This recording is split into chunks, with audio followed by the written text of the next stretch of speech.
Welcome to the What's Your Story podcast. We thank you for joining us today. As always, we appreciate your support and your viewing. And I'm here, joined with my co-host, once again, Jumi. How are you, Jumi? Always good. Always good. That's it. Always. Never bad. Well, got to make the best out of it, right? That's right. So, do you like rap music?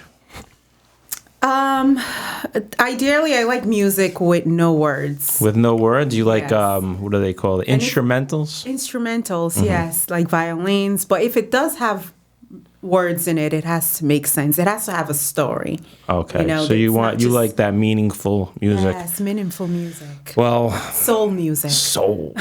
So I think we got the right guest then today. I think we do. I think we got the right guest. And our guest today is Mr. Corey Thomas, and he goes by the name of Change. It's his performance name, his stage name. He is a Christian rapper. How are you today? I'm good. Change. Should I call you Change for this or Corey? It's Change. It's whatever you want to call It's me. interchangeable. I see what he did there. Yeah. Play on words. Yeah. So I'll call it for this one. I'll call you. I'll surprise you. Sometimes I'll go with Change. Sometimes I'll go with Corey. But here's the thing, right? And I don't know if you guys knew this, but I'm a rapper myself. Oh, snap. Oh. I'm a rapper myself. Is that how we're going to start the show? Well, Get it. Well, I don't want to toot my own horn. Well, maybe I do want to toot my own horn. Do it. Yes, I am a rapper, and I go by the name of MC Sal. Hey. MC There we Sal. go. Are you ready for this? I'm ready. All right, let's I'm kick it. MC Sal in the house. Oh yeah. 1 2 1 2. Check it out. Hey. Our boys are in the house. Thank you for listening all the time. That's why I had to spit this funky rhyme. Today we interview Pastor P.A. Lewis. So let me stop rapping and let's get to this. It's funky rhyme. It's funky rhyme. It's funky rhyme. It's funky rhyme. Hey. I thought he was going to freestyle. He put a whole track on. Wow. Hey, okay. I feel like we should clap right now. You got the. What's that? You think we should do an applause? I think we should. All right. We got a whole crowd, live studio audience. That was. So you think we can collaborate? What do you think? What do you I think we can do something. Yeah. MC Sal and The Bible Change. say all things work together. Oh yeah. Does it say all people though? All things work things together for the good of those who love love him. Lord. Yeah, something like that. So now, All things work yeah. together for the good Yeah, of we those could do who it. love the Lord. Yeah. I like it. let me know. All right. I'm gonna be on this next time. It must take a while for you to come up with, put that together. Me or him? Just creating music. Well, it comes natural for me. I don't know. We'll talk to Change in a few minutes. Hey, he's a pure talent. He's just gifted. Who's the person that doesn't or even write his rhymes? Is that Dr. Dre or something? They don't even. Oh, it's Eminem. One of those people. They don't even use a pen and a paper. They just go off the top. That's kind of like me. I think go right off the. It's a lot of people trying to do that, but I Yeah. think the first person I heard do that, I think is Lil Wayne. He's the one Was that it Lil Wayne that did it? he Yeah, I just know one of goes those. in the studio and press record. That's impressive. And Jay-Z, I think Jay-Z. Jay-Z, maybe Jay-Z. Yeah. Talk about being gifted, huh? Yeah. It just comes. Just Well, I don't flows. think it's literally them just hitting record and just spitting a song. I think what they're really doing is just not writing. So how you can think and write it down. What we would write down, they just record instead of writing. So it's still the same process, just without paper. So they're not just coming boom with a song. That's what I thought they were doing until I watched an actual interview, and it was like, no, we're just pacing, and when words come to us, we run in the studio and record it, and then go pace again until they get the rest of the verse. But yeah. Is that how you typically? Is that how I do it? Yeah. No, I trying to be cool, and it just doesn't. It doesn't work the same for me. I need to write. I need to see the words. I need to be able to rearrange it, rephrase it. Yeah. A lot of crossing out and throwing away copies and it's all the creative process, right? For me, I'll record a song and then throw it away. Or do the same song 72 times. Yeah, that's me. Hey, as long as it works, whatever works, Yeah. It's fun though. That's cool. So we're good. It's good to have you. And so we're in Rhode Island right now. We're in North Providence, but You're not originally from Rhode Island. Where are you originally from? No, I'm not originally from here, but I did go to elementary and middle school here. Okay. And, but I was born in Champaign, Illinois. Okay. Then my mother, she ended up getting married, and that's how we ended up in Virginia. I was in Virginia for like 15 years, and now I'm here. So, yeah.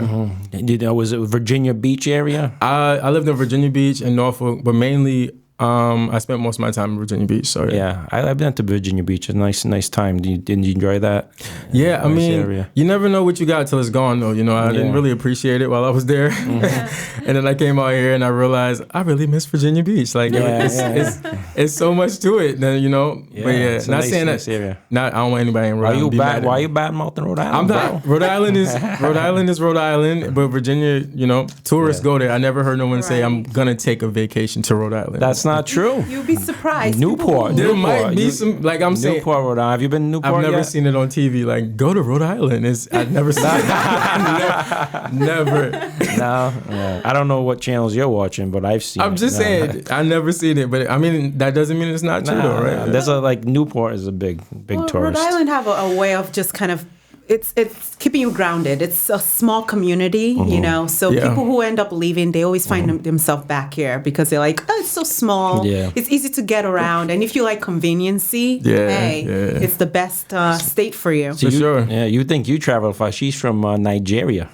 Oh, wow. She came all the way from I need her on Nigeria. the track. I need some of that Nigerian flow. Oh, now we're talking. You know Hey, what I mean? as long as MC Sal can still. Yeah, How about MC definitely, Sal? we got a spot for you. Jumi, we gotta think of a stage name for you, Jumi. Jumi is a pretty good stage name. Yeah, like It's a Jumi. great name. Jumi is a Yeah. good name. It sounds like she about to say something real deep, too. Like, Jumi. Yola. Yummy with a J.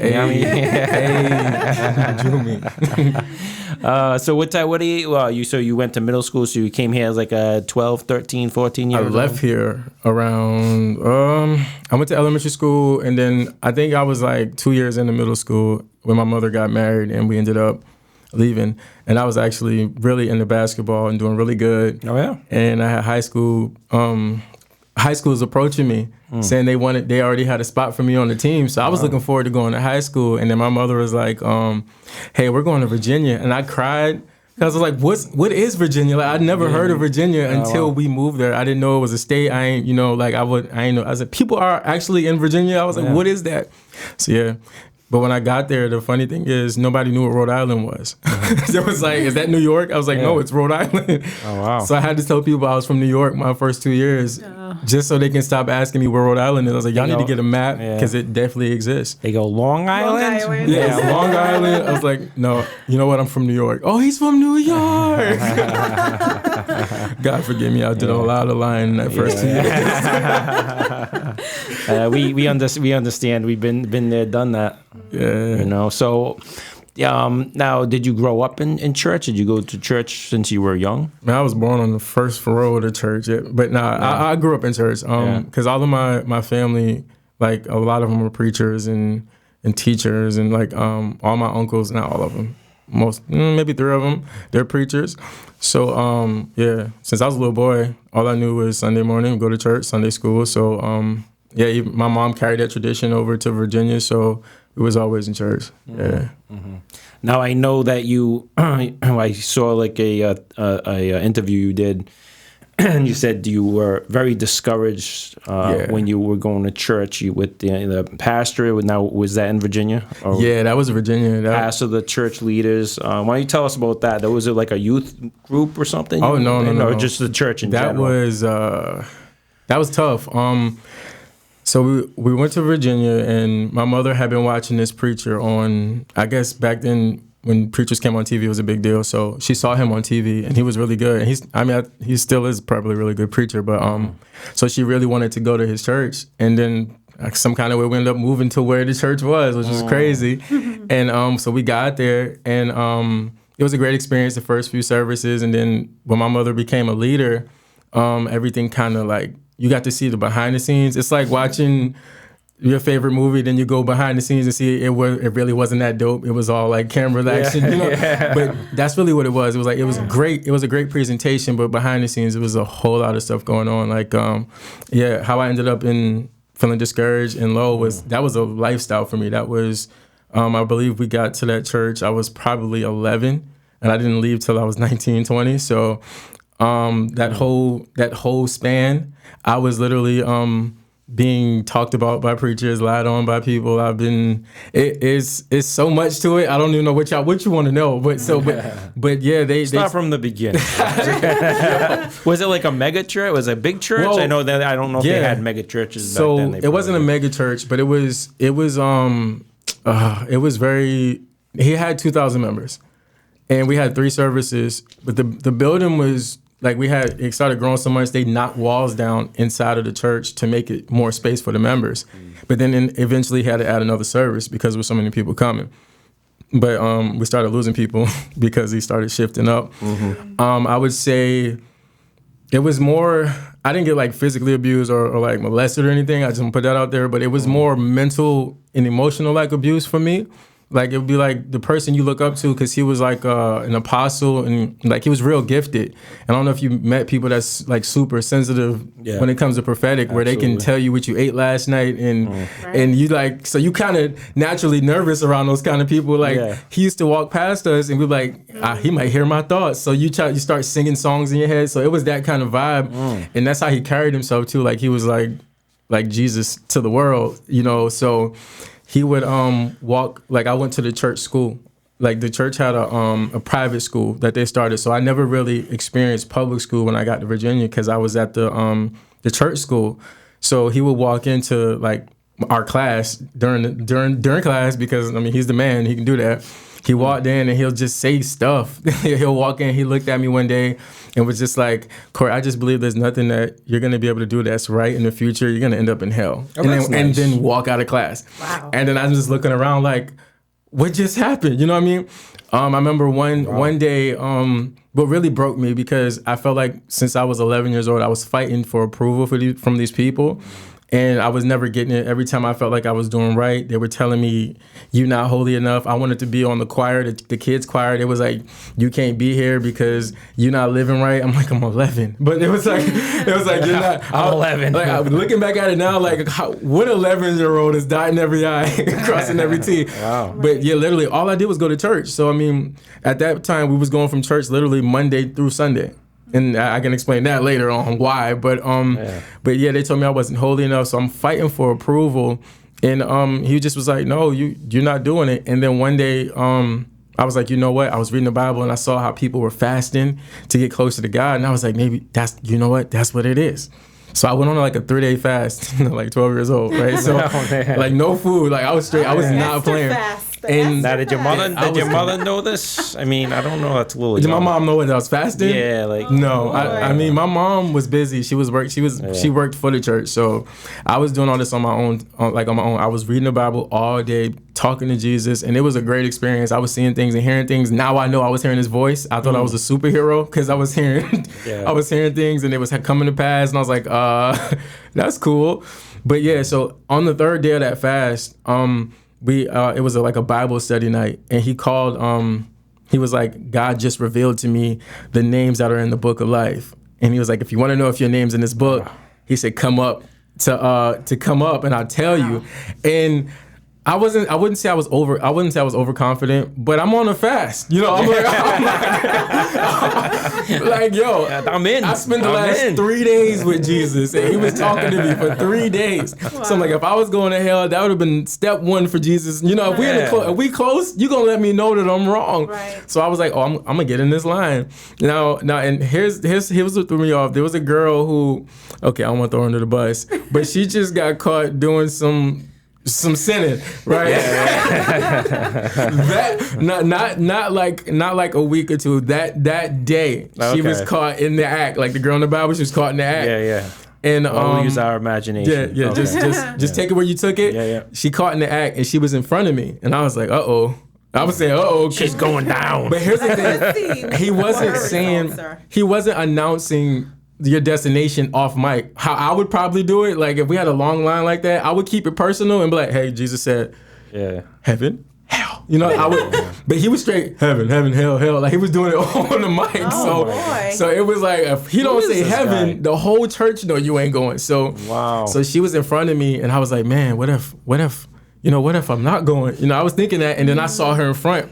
And he was like, "You're going to heaven." I was like, "Oh." If she's in, I'm Yo, on everything. Yeah. Well, if I didn't have any confidence before that moment, I was like, yeah. "Oh, when she made it, I'm definitely going in." Yeah. And then I get to him, and he was like, "You going to hell?"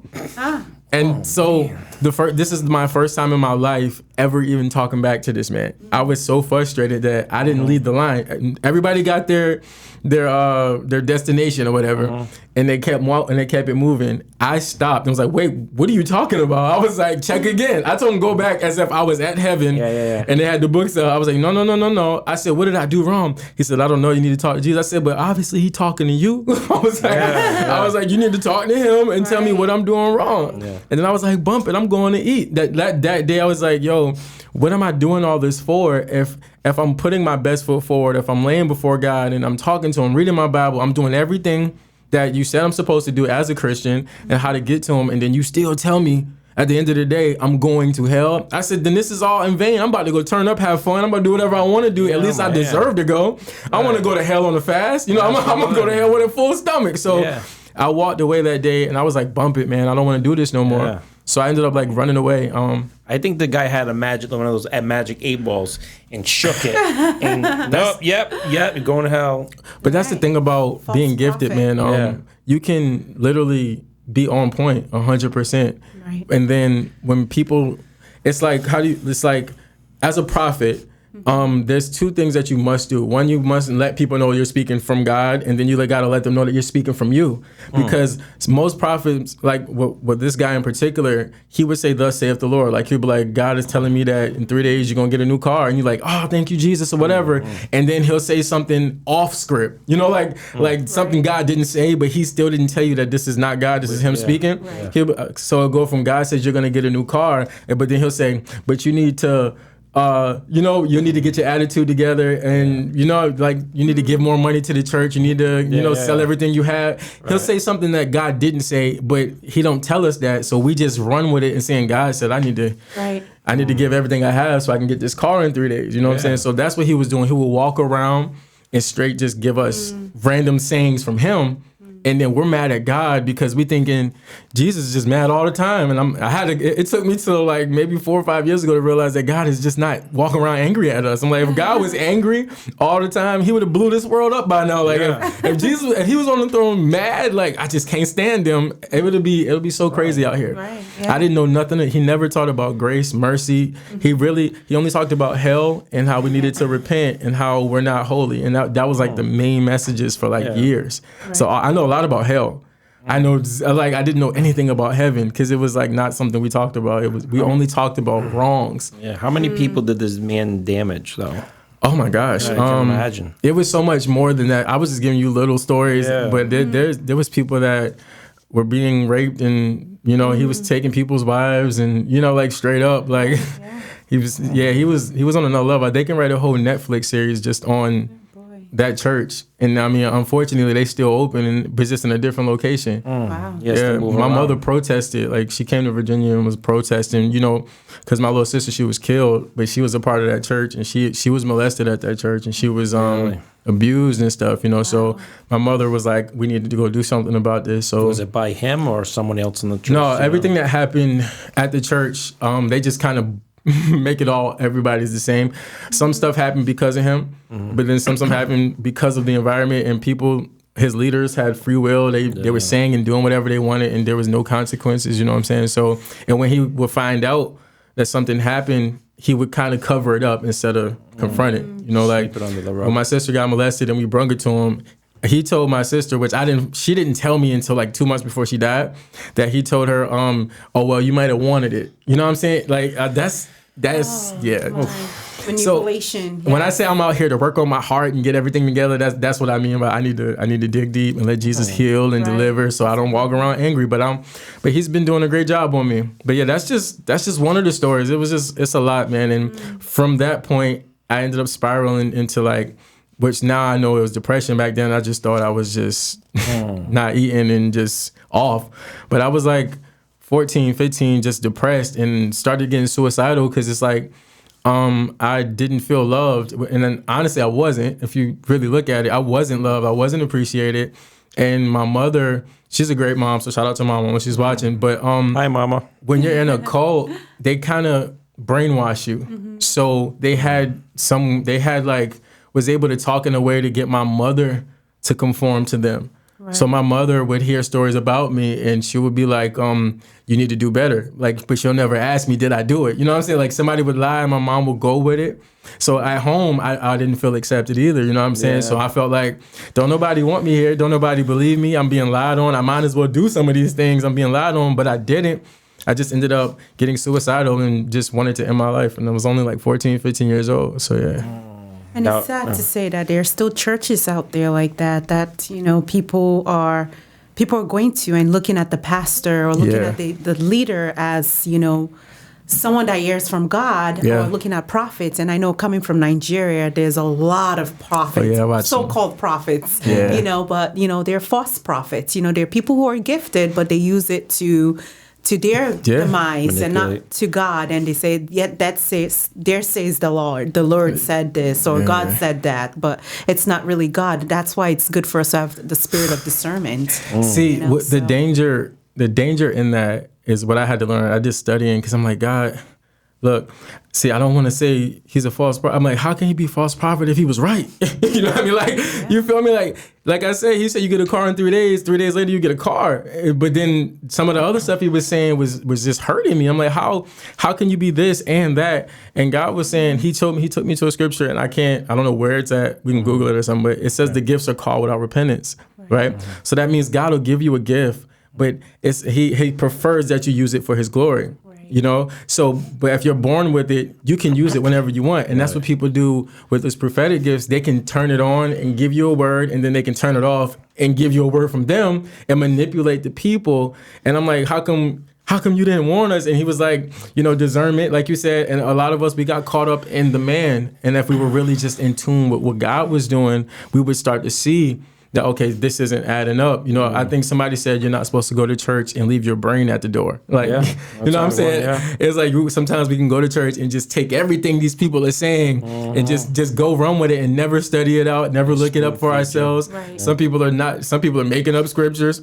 You know what I'm saying? I think I heard growing up in church, they say a lot of phrases that it took me till maybe last year to figure out none of that was in the Bible. It was just something cool we were saying. It was like, I think one of them was like, when the praises go up, the blessings come down. I don't know if you've ever heard that, but that's a strong saying here in America. And I was like, one day I was looking for it. I was like, where is that? And I preached it and everything. I was like, the Bible says when the praises go up. That's Leviticus 13. It ain't in there. Now, it's probably some scriptures that you can probably like kind of piece together. Yeah, but it does not say that. And it's a lot of things that we say that's not in there, but we won't know unless we go in there and search it for ourselves. Right. It's a lot of things about God that we don't know. That I only knew God. That's where it was. That's where I was going with that. I knew God through the pastor, because I kind of thought they were the same people. Yeah, you know what I'm saying? Like, he knows my future. He hears my mind. So if I can make him happy, then God will be happy. Right. And it wasn't until I started really seeking God and realized that these are two totally different people, you know? Trying to please man instead of God. Even like you said with his gifts and you know, knowing things. You know, you go to card readers or whatever those people are and mystic things. It's like, they have the information. Yeah. Some of them do, some are just fake, but there are some that have the information. Where's that information come from? Yeah. Demonic. They're using their gifts the wrong way. Yeah, you feel exactly. me? Yeah. Anytime you take your gift out of God's hand, now you're in error. You know what I'm saying? And that's what I think psychics are runaway prophets. They're literally the ones that are right anyway. They literally have the gift, but they're operating off their jurisdiction. Like, they're doing it like it's like me selling Jordans out of my trunk of my car. Like, I don't work for Jordan. You know what I'm saying? I'm profiting off of Jordan, which is illegal. So that's what they're doing. They're operating illegally. Right. So working for the wrong kingdom type of thing. But they can't help you. That's the difference, I think, between prophets and psychics. Prophets and psychics, they can probably see some of the same stuff, but prophets are able to stop it, block it, and do something about what they see. And then with psychics, there's stuff that comes with it. There's a weight that comes with it. You know, they're operating from a darker kingdom. Yeah. So I'm gonna give you the word as well as these demons that's gonna follow you home. You know, like open up those doors. Yeah. Right? It's doors that are being opened that people don't know they're opening, and some people go to those palm reading and they can speak just like, God is giving us messages. They can also speak. The devil also speaks, So like the prophet, we don't know if it's from God or if it's not from God. All you have to do is take it back. It's like test the spirit, right? Yeah. Test the spirit behind the words. Yeah. So it's like my sheep hears my voice and they follow it. So it's up to us as a steward of our giftings to take things back to God and pray about it and say, okay, God, is this coming from you or is this not coming from you? Yeah. What should I do with the information? And that's the beautiful thing about salvation is God calls us to relationship personally. Right. And most people don't take advantage of that. We don't take advantage of, I can talk to God for myself. We're saved by grace. The most beautiful thing I've heard about God so far is he has a mouth. Like he can speak. Like he will speak to us if we listen. Right. And here's the thing: it's like dating somebody. Like the closer you get to this person, the more you get to know this person. You start to know their likes, their dislikes, their habits, what they would say and what they wouldn't. And if you date somebody long enough, you can go out of town and they say, so and so said this about you. I'm like, that's not how she talked. You know what I'm saying? She would never say that. And that's how close we're supposed to be to God. We're supposed to know his voice. Yeah. So when somebody else say they're coming on behalf of him, we're supposed to be able to identify, no, that's not from Jesus. Right. I found myself in a situation, maybe a few years ago, I was supposed to leave a church. Some crazy stuff happened, and I had to get out of there. And God literally was like, "Yes, it's time to go." That was my word from God. It's time to go. So I left, and the first word I got at the church that I found was, "This is where you're supposed to be." And that confirmed for me. I was like, "Bet, I'm where I'm supposed to be." But a prophet came back to the church. This was bad for me. Somebody that I was cool with, and he was like somebody I looked up to prophetically, and he was going to do like a revival at the church I just left, like maybe a week ago. And I was like, I'm just gonna slide in there to support my boy. Yeah. So I went in there, sat in the back of the church, and it went well. And then at the end, I don't know if he just got in his feelings, and he was like, "Corey, God says this is where you're supposed to be." And I was like, but here's the thing that confused me. He's a very accurate prophet. Like when he be saying it be real. Yeah. So I'm like, okay, one of us missed it. Right. And so I was so confused. I had a headache all night. I'm like, yo, am I supposed to be there? And then I forgot who talked to. It was somebody, I saw advice from a different leader that had nothing to do with either one of these situations. He said, "Corey, if God gives you a word and it caused confusion, it's not God." It's not God, yeah. It comes to confirmation. He's not the author of confusion. So if somebody give you a word and now you went home confused and not confirmed, then you need to just drop that. That's true. I was like, wow, that just lifted a whole weight off my shoulder because I'm sitting there confused. Like, why would he tell me two different things in the same week? You know what I'm saying? Right. So that's a word for anybody that wants to know, is this from God or not? If it's causing confusion, chaos, that God don't do that. Right there, people, that's godly wisdom. Confirmation. Yeah, comes to confirmation. Godly wisdom right there. So you, at some point, I think were you 16? You ran away for a little bit? Maybe 17. It was maybe 16. I don't remember what age anymore. 16, 17. My mother had came home with my sister, and I had started a job. I think I worked at Big Lots or something like that. Do you have a Big Lots out here? Yeah, I think so. Yeah, that was my first job. Shout out to Big Lots. And I thought I was balling because I was like 16, 17, and I was pulling in like $800 a week, and I had no bills. So I was like, yeah, life was good, right? So what happened was, I think one week I was like, they had Bible studies on Wednesday nights, and I had to close that particular Wednesday, so I wasn't able to make it to church.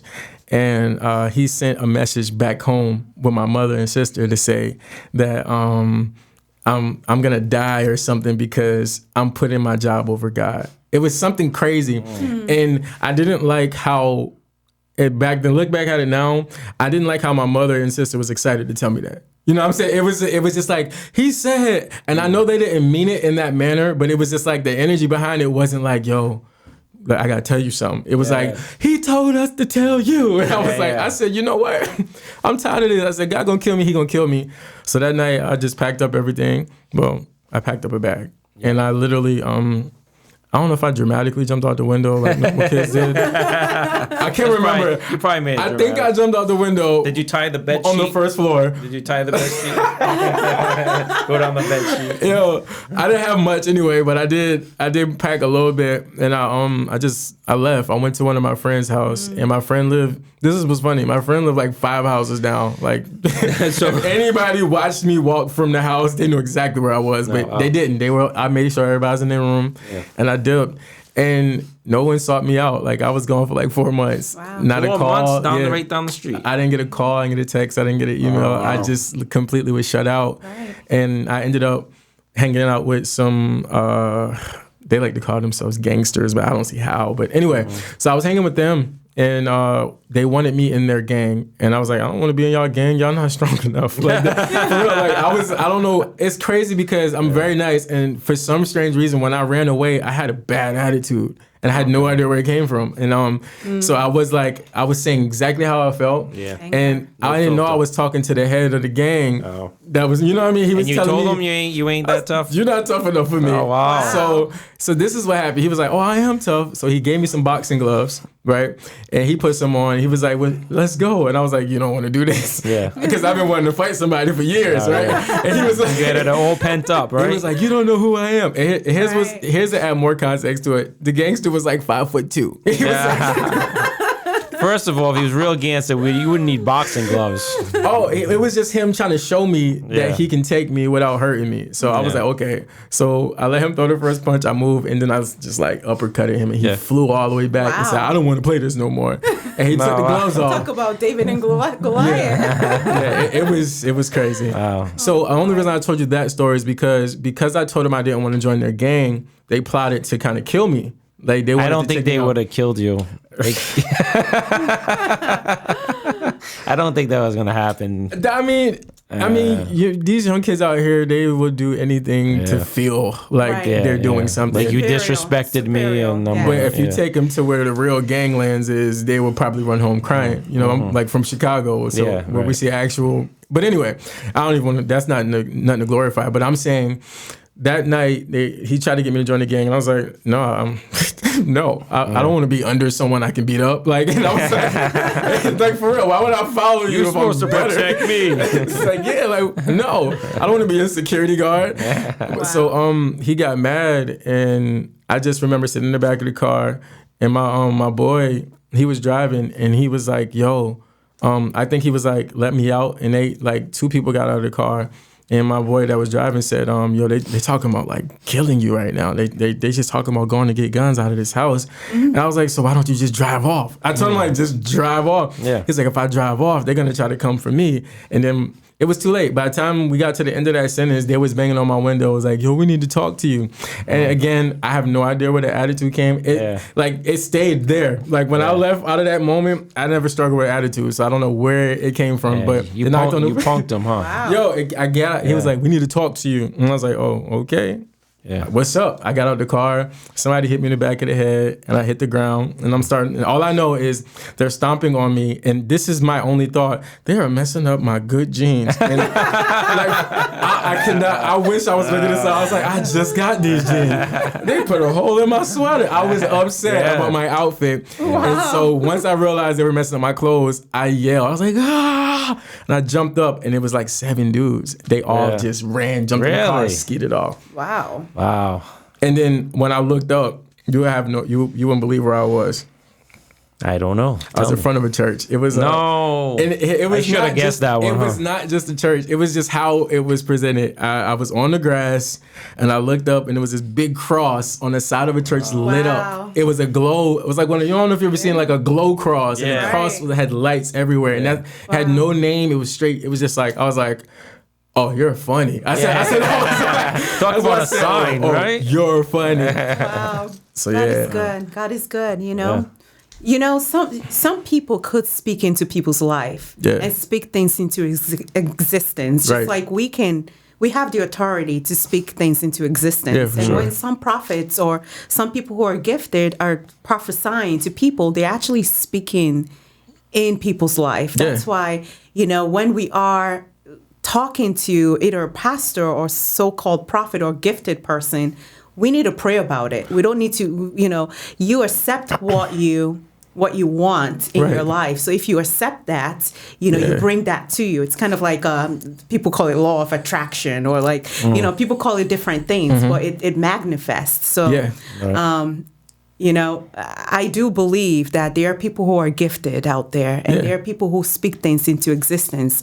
But the question is, who are they using it? Who are they glorifying? Who is taking the glory? Yeah, well, the heart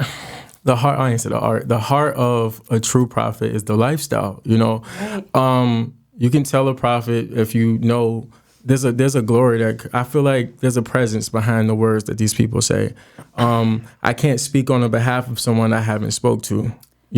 How can I say I'm God's messenger if I ain't talking to God? Yeah. So if I'm not talking to God, that means I'm just tapping into my gift, which kind of takes the weight off of the gift, because I can still be right, but there's no anointing behind that, And I'm not going to say everyone that is just declaring is just out here, But like I said, it's the lifestyle, and that's what qualifies you as a false prophet. Is if your lifestyle doesn't match up to what you're saying, You can be talking on behalf of God, but then you go home and you're doing all kind of crazy stuff in there. That is not, that's what makes you a false prophet. I had to really put on. I was like, it's not necessarily that I missed and gave you a bad word, because I know some good prophets that can miss. And so that's what it is, because anything you do by faith, you have the ability to stumble. Peter walked on water and then he sunk. He fell in. You know what I'm saying? That doesn't make him a bad person. I mean, he had a bad moment. So you shouldn't sum up one person off of one moment. But if you look at them and their moment is a lifestyle, that's a false prophet, Because, I mean, you can know some good people and they can tell you something that's just off. You're like, yeah, no. Like, I went to a church and somebody told me, God's going to heal you from asthma. I'm like, I've never had asthma. But there was good people. And I was just like, I think I'm going to just shake this one off. Yeah. Well, maybe what if you do get asthma, though, eventually? I'm buying that. Asthma, you can stay right where you at. You're like, nope, I'm not accepting it. No, I'm not yet. I'm not accepting that. You see them by their fruit. Yes. You see them by their fruit. It's the fruit, and it's the spirit. The spirit has its own fruit. You know what I'm saying? It's love, patience, and how are they doing it? Yeah. It's like the source of why they're prophesying. Like, are they doing it from love? Because everything, no matter if you're preaching, you're teaching, it's supposed to be rooted in love. And I know a lot of people that's gifted, but they lack love. They lack compassion. A lot of them want to go in churches and just be a terrorizer and like tell everybody they're going to hell. And it's cool. You can see what I did last night, but I already know what I did last night. I was there. Right. I want to know how not to repeat last night. So you can call it out, but then you got to help me out. Right. And I think that's where we get stuck. They'll go in there and tell you that, you got like I said, you got a bad attitude, you got a lust issue. I'm like, okay, cool. Now, what do I do about it? You know what I'm saying? They said the church is supposed to be the hospital. So it don't make sense for the doctors to walk into the ER, into the waiting room, and just talk about all the sick patients they got. You feel me? Like, walk out, you got COVID, you got the flu, what y'all gonna do? You need to get your life together. Hey, doc, that's why we're here. We're here to see you. Like, you're supposed to help me. And I think that's where sometimes it can lack in church. Is we're supposed to be the safe place for the sick people. Yeah. But the people that are supposed to be able to help the sick people are the ones that's forming groups talking about the people because they're sick. You know what I'm saying? Yeah. But I don't know how I got that far. So I mean, just like it says in Ephesians 6, right? If the love's not behind your gifts, then it's vain. It's empty. It's meaningless. You did say one thing about how God showed himself to you. You died to your flesh. Mm-hmm. You fasted. Yeah. And a lot of people use that as a way of spiritual discipline, So, and I felt like that was my journey too. How I got closer to God, I had to die to my flesh, and I had to really tune everything out so I can focus on his voice, you know. But some people, especially when they're new to faith, they don't know to do that sometimes. They don't know how to do it. They don't know how to get closer to God. The church can do a lot, but also you have to build that relationship with God. Yeah. And it comes with you spending time with him and getting to know him, and also maybe even practicing some spiritual discipline like fasting and praying and dying to your flesh. Yeah. I think, especially as somebody who's never heard of Jesus or none of this stuff, and then they get saved and give their heart to God. I wrote a book that I haven't released yet. I wrote like 2. And it's called Life After the Altar. And I wrote it for younger people because I feel like back in Virginia, was a lot of churches trying to preach hard to get the young folks in and get them saved. And then that's it. That's where the message stops. It's like, you need Jesus, you need Jesus, you need Jesus, you need Jesus. And they're like, okay, right. I need Jesus. Amen, he got Jesus. Now moving right along, I'm like, okay. So they just at the altar like, okay, I got him. Right. What do I do with this thing? You know what I'm saying? So I was like, I wrote a book just telling them steps on what to do after you gave God your heart. Like I wrote it, it's almost like Jesus for Dummies. It's something like, you saw one of those books, it's like, because some people aren't churchified and they don't know church language, so you can't walk up there with these and thous and favors on you. Like, okay, what is that? What is favor? There's people that don't know what blessing mean, they don't know what favor, they never heard this stuff before. So it's like, I got to give it to you like the most simplified version. I can't give you my church version. I got to give it to you like straight up. And you expect everybody to know it just because you know it. You'd be that's surprised. Not the case. I grew up in church, so I thought everybody grew up in church. But then I found out, no, that's not true. Right, yeah. Mm-hmm. But yeah, definitely. I definitely would fast and pray to get closer to God. But I found out, man, everything, like you said, starts with love, but it has to come from a pure place. Because, you can fast in vain. If I'm fasting for personal gain, like I'm fasting so I can be the GOAT of all time or something, like you might as well go ahead and eat. You know what I'm saying? Like, and because why would you even put yourself through fasting? Because fasting is hard in itself because you got to tell yourself no. That's what self-denial is. Yeah. You know how hard it is to tell you no? I don't like when you tell me no. I got to tell me no. That's all fasting is, saying no all day. Nope, no food for you. We're going to read. No. Turn the TV off. We're going to pray. Yeah. Are you serious? No, we can't go to Chick-fil-A, Corey. We going to the Bible study. You know what I'm saying? Yeah. So we're going to do all that. I might as well do it from a pure place. Right, yeah. And that's the only way God can be glorified in anything that we do, is to do it from a pure place. Mm-hmm. Yes. Yeah. So after that, you turned to alcohol and girls.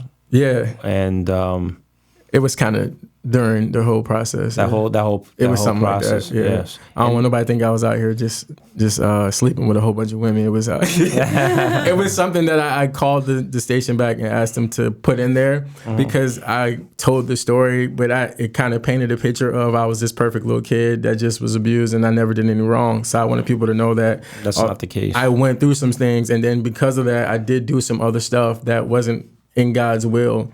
So I wanted to be as transparent as possible, because I don't want no one to think, he was just doing everything right. Yeah. He's a victim. But I mean, I was, but I still don't deserve the love God shows. I still don't deserve His grace or His mercy, and I still did my share of wrong. So I mean, I don't.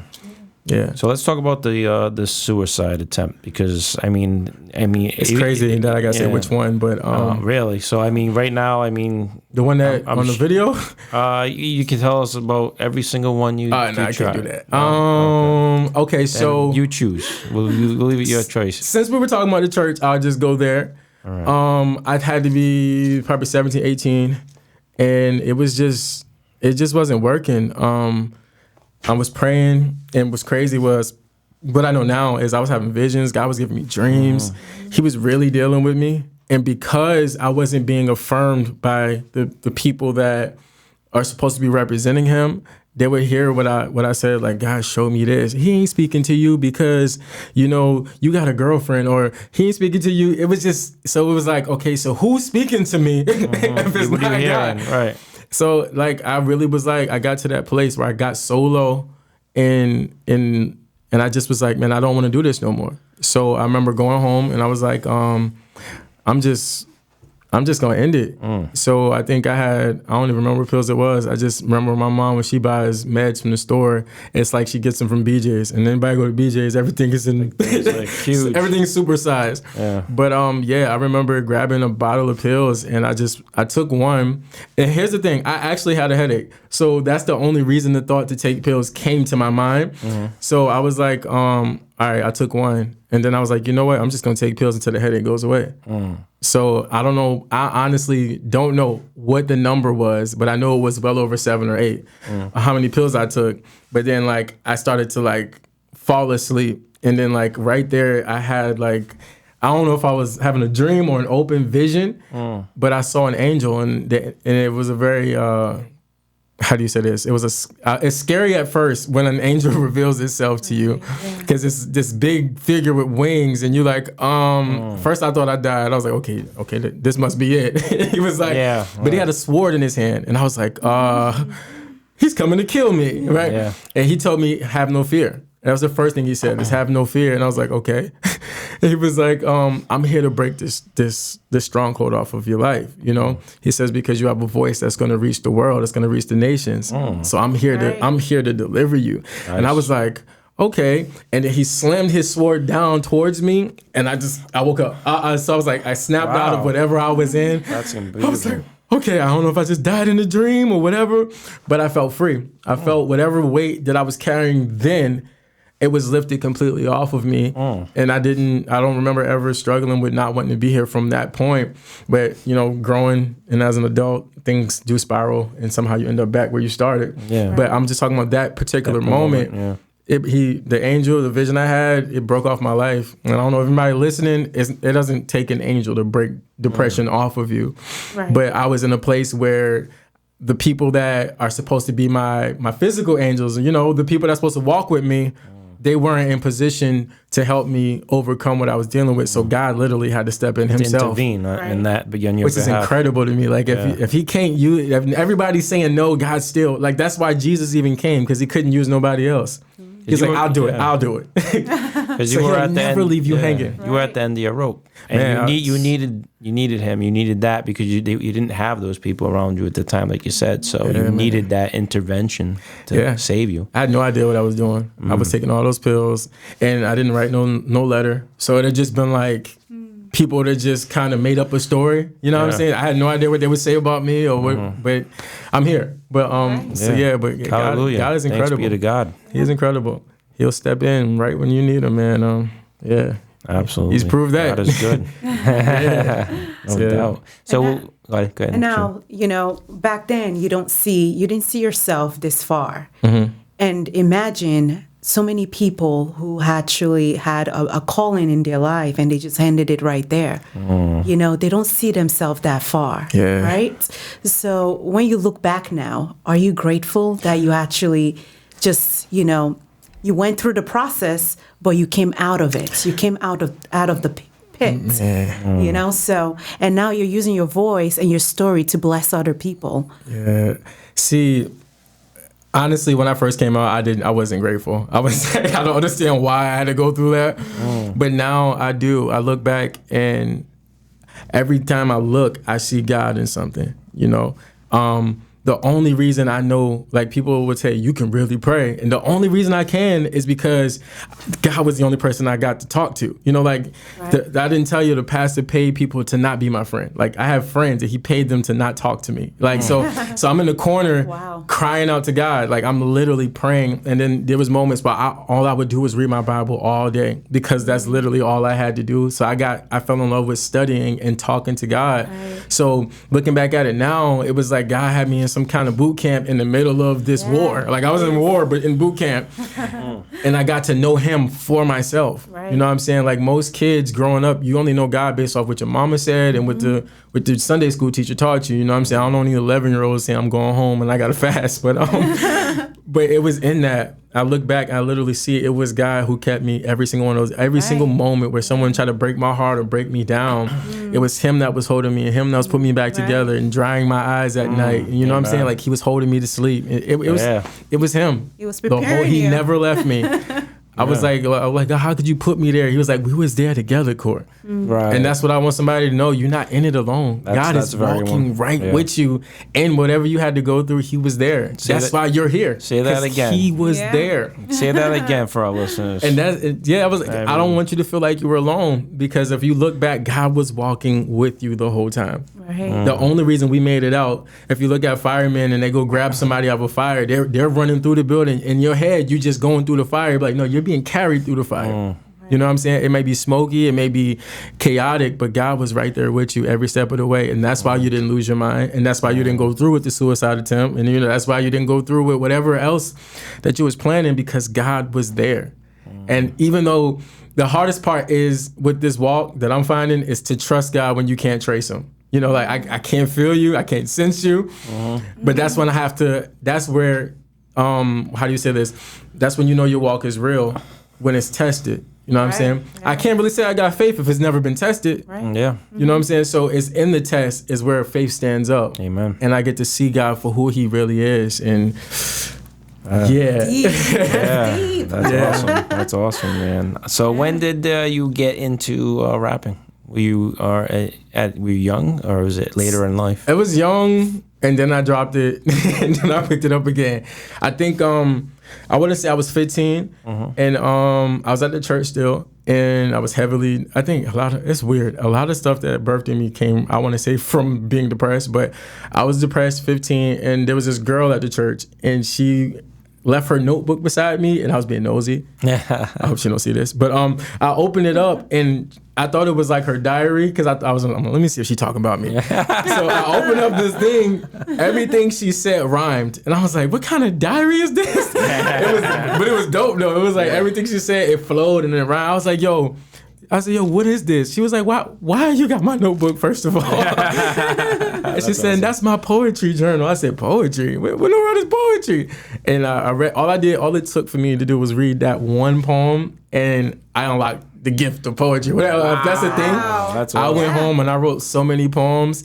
I was writing, and in my poems, I would write how I'm feeling. I let it all out. That was like therapy. It was like an outlet. Yeah. Nice. Yeah. I let it all out, and then at the end of my poems, I would write. I didn't know I was practicing the prophetic back then either. I wrote how I felt, and then I write what I felt God was saying back to me concerning what I just wrote. And I remember a teacher picking up one of my poems, reading it, and she was crying. I was like, oh crap, I'm in trouble. I thought I did something wrong, but she was like, no, this just helped me through the day. Wow. But yeah, at 15, I wrote poems, and then what happened was a friend came to my house, and he was like, yo, put a beat on. I was like, beat? So he put a beat on. He started rapping. He was like, you don't rap? I was like, no, I just write poetry, right? And he said, that's all rap is. You just take your poetry and you put it over the beat. Nice. And I was like, oh, it's that simple. So it was not that simple. But I took a poem one day and I started trying to flow, and it was terrible. It was garbage. I would say the first year of me being a rapper was the worst songs ever. But even worse than the MC Sal song. I was terrible. I was deep, but I had no flow. I think it was just like, I was like saying some really meaningful stuff that did not rhyme, but it was bad. Right. Looking back, it didn't. So yeah, I started rapping at 15, and then I started a rap group at that same church, but it was short-lived because we weren't holy. And because we weren't. Like honestly, I took like maybe 3 or 4 years ago, I studied like the word holy is not what they were painting it out to be. Holy literally means set apart. Like literally, it doesn't mean perfect. It doesn't mean you're dotting every I. It just means that I'm set apart for Jesus. Right. Absolutely. So you mean I'm not set apart enough? So you set me apart because I'm not set apart. Anyway, back to the story. I'm sorry. But yeah, so 15 I started poetry, and then by 16 I started a group, and that was over. But I think 21 I started rapping. That's when you came into it. I went to left the church, and I was still doing music for fun, and I was working at a restaurant, and I had made this song called Tug of War, and I had a coworker. He was like, "What you listening to?" And I was like, I'm listening to a song I made last night, and no, I'm not going to show you because it ain't good. That's what I said. And he was like, man, stop playing and just send it to my phone. I was like, oh, man, he about to fry me. He about to joke me. Yeah. I sent him the song, and he never said anything, and I hate that. I was like, you need to give me feedback right now. Like, I don't want to go home thinking about what you thought about me. Yeah. But he took the song, and he came back to work the next day, and he pulled me to the side. He had like tears in his eyes. I was like, bro, what is wrong with you? He said, man, listen, bro. He said, I take the bus to work. He said, it's an hour. He said, it's an hour commute from my job back to work on the bus. He said, I listened to that song on repeat. Wow. From my commute back and forth, and all night when I got home. He said, I just got one thing. I just want to get to know that God that you was talking about in that song. And in that moment, we walked to the loading dock where the trucks come, and I led him to Christ on the loading dock because he listened to a song that I wrote. And that's when I realized, I might need to take this serious. For real. And I've just been going all in ever since then. That's how it all started, on a loading dock. It was crazy. That is amazing. Walking a calling. Yeah, absolutely. I had no idea I'll be rapping. So how did it progress from there? Man, it was a journey. It's still a journey. From there, I just went back and I started making more music and like paying attention to what I'm saying. At first, it was just fun. I would get on beats and just, but all I could rap about was what was in me. And I was always at church, so that's all I would talk about. So, but I started taking it more serious, and I put together like a little mixtape. That's what they call it. Yeah, it's a mixtape. Mixtape, yeah. And I think it had like 16 songs. And I was like, okay, God, I made a CD. For real, I was like, what do I do with this now? And he was like, Corey, sell it out of your trunk. No, this is God, sell it out of your trunk. I might be the only rapper in history to not sell CDs out of the trunk. Oh, yeah. Like, for real, I made this CD, and God was like, I'm about to take you somewhere with this. And I was like, okay, cool, great, Jesus. Now I got to go to work in the morning. Yeah. But then I get a call from Mississippi. Somebody in Mississippi was like, yo, I remembered you from I don't know how long ago, and you was doing music, and I told my church that you would be really good to come, so they're gonna pay for your flight and your hotel stay and give you Wow. That's how God opens doors. Like, I was like, wait, but when you heard me, I ain't had no songs out. Like, how so you mean to tell me you remembered me? Wow. And you recommended me off of my terrible tracks, right? Yeah. So they booked me, and I went to Mississippi. And I did a show, but the lady, this is my first time seeing a female leader of a church. Because, I came from some crazy. So she was like an apostle or whatever, but she was a prophet. And she looked me in my face and told me, you're going to hell. No, man. That's good. She didn't say that. Don't do that. She would have set me back. She would have set me back 10 years. Yeah. But now she looked me in my face and she told me, she was like, yo, she told me my uncle's names, my grandmother's name. She told me like how anointed my family line was and like what God wants to do through me. And I was just like, right. Oh, that's great. And then here's the first time I heard this word, that it was a calling on me. And she was like, I activate the prophet in you to stand up, right? Ooh. And I was like, yeah. Did she just say what I think she said? I'm a rapper. I was convinced I'm being a rapper now. God, you know how long God had to fight me to be a rapper? Yeah. I wanted to go to the NBA. I know I'm not tall, but I was sold out to go play basketball. Yeah, change. It took God like 5 years to wash that thought of me going to the NBA. Right. Yeah. So when I finally accepted, okay, I'll be a Christian rapper now, Jesus. Like, you're calling me a prophet. Yeah, and I was rapping like, whoa, prophet. what is that? And I was like, I don't even know what that means. So, but she laid hands on me, right? I hit the ground. And all I know is my ears went from I heard a little bit of Jesus to I can really. It was so I can see clearly now. Yeah. I was hearing so much, seeing so much, all in that moment. I was on the floor for a minute. I got up and I was giving everybody prophecies. Yeah. Wow. But I was laying hands on children and children was crying. That was the birthing place to everything God is doing in me now. It started in Mississippi like 10 years ago, something like that. So Yeah, because when I saw you, Pastor Sherrod, you were prophesying. Yeah, and that's it, man. I told you, I was afraid to even go in that gift because I seen that it was abused. Yeah. So when God was telling me that this is on you, I was like, then get it off me. I don't want it, because I thought it meant that I had to manipulate people and take people's wives and stuff. I was like, I don't want to do that. Yeah. That's all I seen come from people saying they were prophets. So I'm like, I don't want them to do it. Either I don't have the heart to tell people they're going to hell or what they did last night. You know what I'm saying? He was like, he said, let me have my way in you and I'll show you what to do. And I was like, okay. So that's all I'm doing. I'm just saying okay to Jesus, even though I don't call myself anything. I never did. I call myself a rapper now. Took a little while. Yeah. A few albums. But other than that, I just want to be known as a follower of God, like somebody who really just wants to know God at a high level. Like I really want to know the deep things of God. I feel like personally, like God is so big, right? When you think about him in general, like it says he holds the world in his hand. Like it says his foot rests on it. I think some scripture says that. And I'm like, this man is humongous. So how come we only reduce him down to the God who can pay my bills or heal my sick body? I'm like, there has to be more to him. Yeah, we put him in a box. Literally. A box, So I'm like, God, I want to take me somewhere in you that we don't talk about in church. Because, we only experience something that we're willing to have the faith to step out in. You know what I mean? Peter only walked on water because he requested to do so. Right. Jesus didn't say, it's me, come on out. He just said, it's me, right? And Peter was like, can I come too? Yeah. And I feel like we reduce Jesus down to just what he can do for me rather than what he can expose. I wanted Jesus to expose himself to me. Right. Right. Yeah. So that's what I'm seeking after. I just want to know him. Yeah, I like Right. what Pastor Tony says a lot of times. Like we try to say like, "Oh, Jesus is our lifeguard," and like, why does he have to be our lifeguard? Because we have to be drowning. We don't want to be drowning. Why we always drowning? Yeah, right? Let's talk about why you always drowning. Yeah. Then let's fix that first. Yeah, we need to learn how to swim. Yeah, Right. for sure. Yeah. Having the heart of surrender, you know, Yeah. it can lead you to where God is calling you to do, what God is calling you to do, or who God has created you to be. Right. We oftentimes have our own agenda, right? Like, God, I want to be an NBA player, but then your calling is chasing after God, you. I'm still open And to you're that. like, God is like, I'm knocking at your door, say yes. And you're like, no, not now, NBA.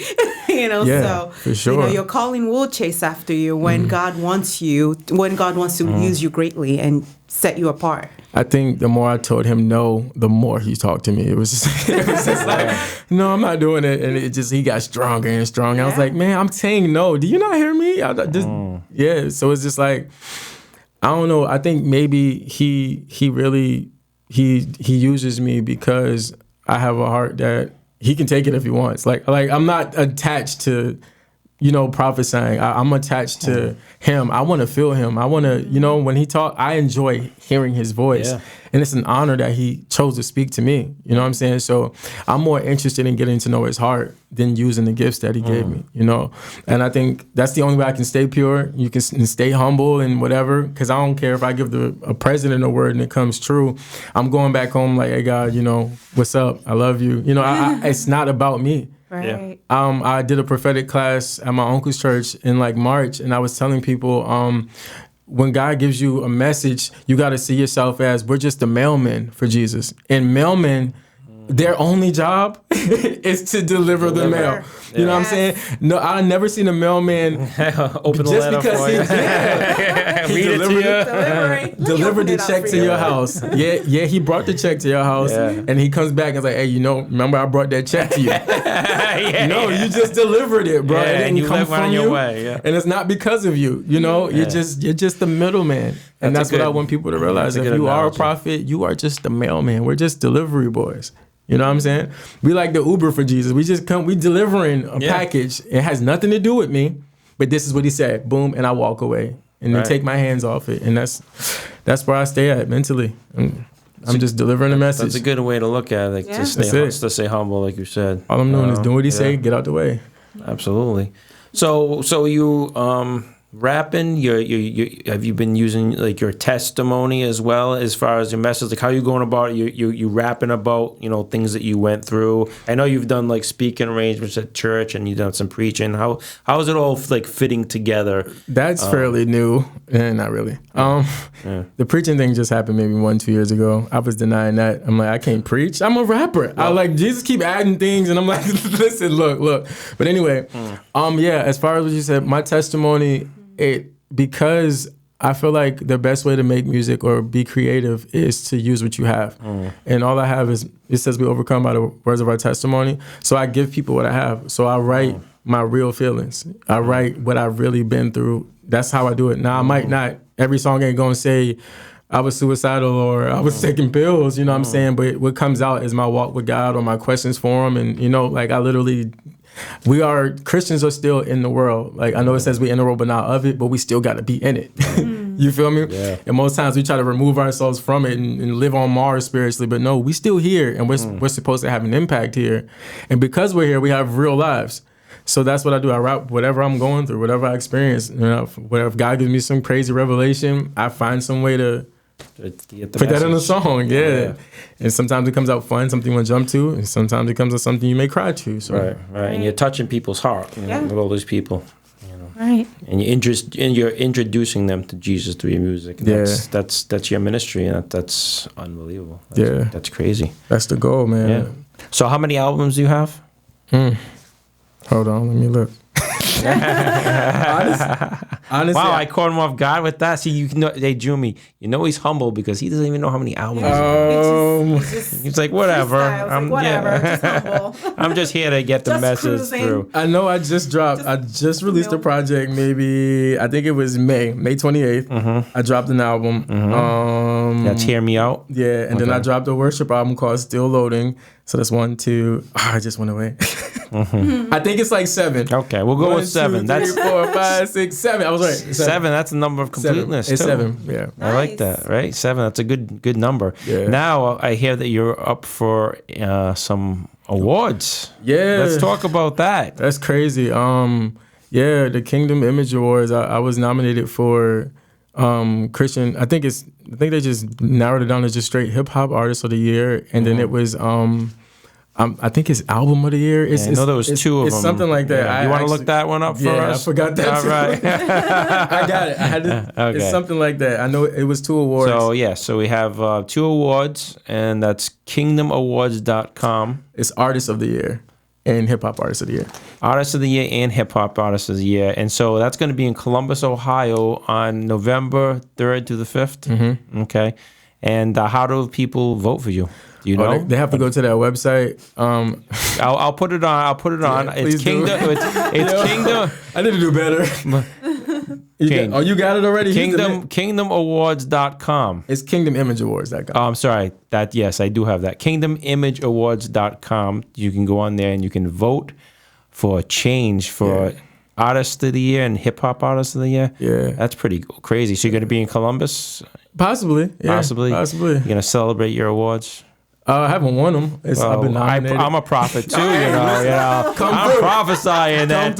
If you prophesying that I'm gonna win, I'm gonna show up. All right, yeah. Ohio's a long trip, man. It is. Yeah. Oh, yeah. So that is awesome.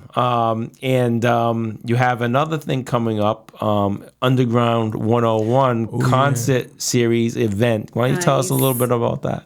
Honestly. Do you know anything about that? Do you want me to tell? Do you want me to tell the audience about it? Yeah, because I'm like, I've never did it. You doing this? That has nothing to do with me. Listen, I just joined this church. Let me see. From what I hear, it's supposed to be something for artists to come together, right, and share their gifts. I don't know what it looks like yet because I haven't been a part of it. But well, it's like a Christian hip hop thing, and it's at Restoration Church on 244 Lexington Avenue in North Providence, Rhode Island. It's on in October 8th at 7 p.m. So if anybody would like to check that out, I know that Pastor Pierre Lewis, he was a guest on the show as well, and Terrell Osborne, who does a local radio station here, Christian. They started out many years ago, and they're bringing it back. I heard him. Yeah, and you're like the main guy, I guess. I'm the comeback kid. Your comeback kid. So that's going to be on October 8th at 7 p.m. Maybe me and Jumi can come check you out. No pressure. Right up the street. Yeah, it sounds fun. That is awesome. I can't wait. It'll be fun. Yeah. So I mean. Do you got anything else coming up besides that, or is that good for now? I have I'm performing Friday at it's some conference. Sorry, Evelyn, I can't remember the name of it. It's in Providence though. I'm doing a couple of songs. I think the conference is called Convergence or something like that. I'll send it to you. I have to send it to me. We'll put it up. And I think I might be doing something for Pastor Sherrod for his Family and Friends Day thing. Oh yeah. I'm not sure yet. That, yeah. But I know for sure Friday night I'll be performing. I just got to get the info. Well, I saw you preach, and it's funny because I didn't know what to expect when I saw you. Yeah, most people don't. I don't either. I just thought I was just gonna see a little concert, and he came up there, and he's like, "I'm not a preacher," and he told us, but you could have fooled me, man. You were good. You had me engaged. Very, very gifted, very talented. Then you did a little song. You did a song with Pastor Sherrod's daughter. Yeah. Nice. Yeah, that was crazy. Yeah, she's pretty. She treats me like I'm a celebrity. Like for real. Like every time I see her, she act like she's gonna faint. Like she's like, "Oh my God," and she just not be joking. She be literally, "Oh my God." I'm like, "Yo." Oh, that's pretty good. She makes me feel like I made it. And for her to perform with you must have been pretty special. Yeah, I have the video on my Instagram. It was so cool. I showed somebody the video the other day. She knew all the words. I was like, that's crazy. Was that the song? I'm glad she knew it because I haven't sung that song in years. I was like, y'all got to move on to my new album, and that was like my first album they singing. I was like, 7 albums. Yeah. Wow. Well, on this show is first of all, you're gonna get this T-shirt, the official What's Your Story T-shirt. Oh, snap. That's what I'm talking about. You can rock that. And what we do is we have a book. I made the team. You made the team.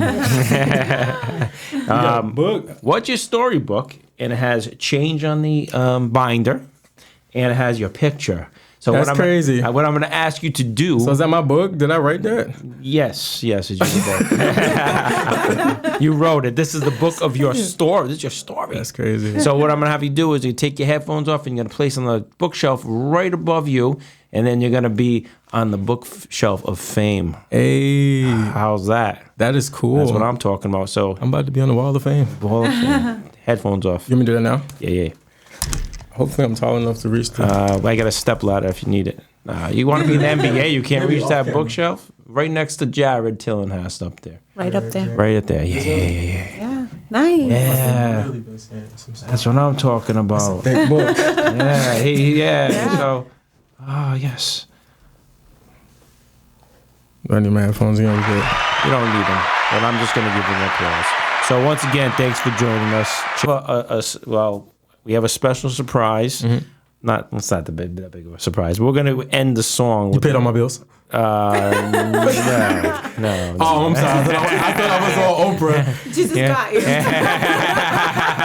I got to pay my bills first before I can pay your bills. Story. I had to shoot for the moon. But it's excellent. Great what you're doing. We've been trying to have you on for a little while. We had a little issues. Yeah.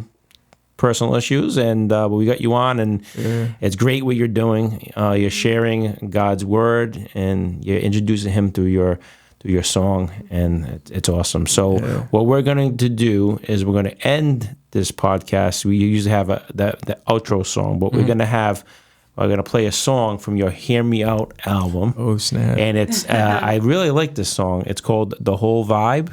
Oh, yeah. Featuring MC Sal. Oh, no. It's false advertisement. No, I'm sorry. I got ahead of myself. Yeah, it's coming. It's prophecy.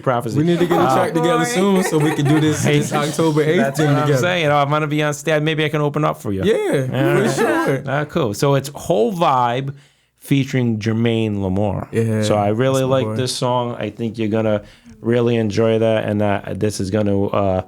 we're going to play it out with this song. So thanks for joining us, Change. Yeah, thanks for having us. It's been great. Yeah. All right. Yeah.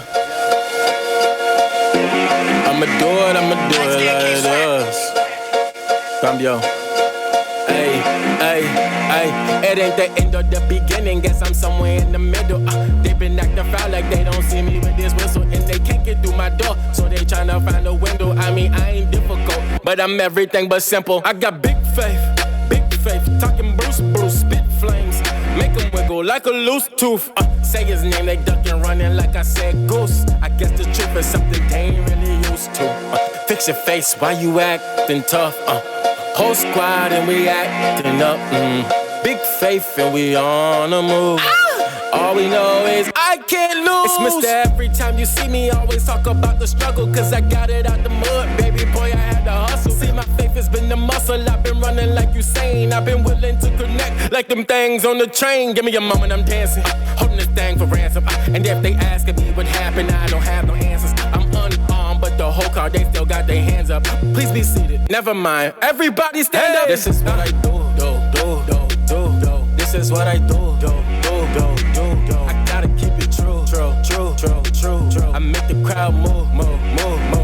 I said, this is what I do. Yeah, this is what I do. I gotta keep it true. Make the crowd move.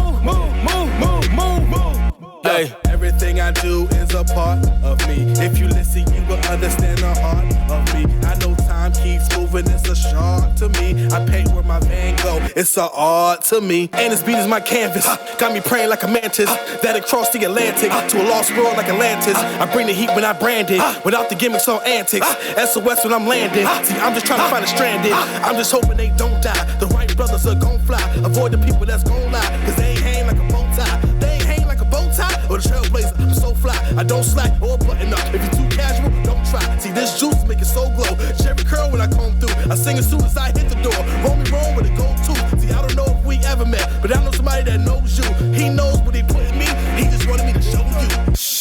I ain't tryna count the change, I'm tryna be it, little buddy.